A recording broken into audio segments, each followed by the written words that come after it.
בוקר טוב לכם, חברות וחברים יקרים. כאן אילן טאוב, המטפל ההוליסטי והבעלים של מגע של אהבה.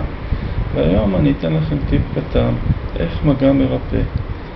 המגע, כאשר אנחנו נוגעים במשהו, יש אנרגיה. האנרגיה הזאת אנחנו מקבלים אותה מהקוסמוס. זו אנרגיה קוסמית שהיא יוצרת ופותרת בעיות, אם זה בנושא האקוטי ואם זה בנושא של כיף והנאה, והיא מעבירה את הכאב ואת הפן לדברים טובים.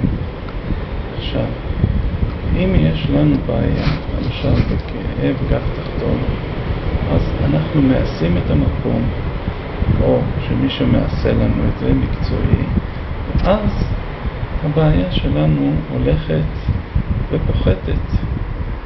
כי אם יש לנו עצב שנוגע באיזה חוליה, אז מה שקורה, יש לנו כאב, סימפטום של כאב. וברגע שאנחנו משחררים אותו, אז הכאב הולך ופוחת, או שהוא מתעלם, או שהוא פשוט נעלם. אז עד כאן הטיפ להיום, ואנחנו נתראה בסרטונים הבאים.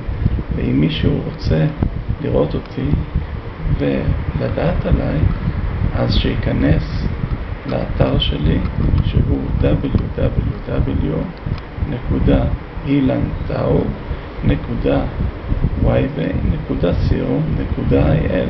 אז נתראה בסרטונים הבאים, ולהתראות, ויום מקסים לכם חברים. ביי.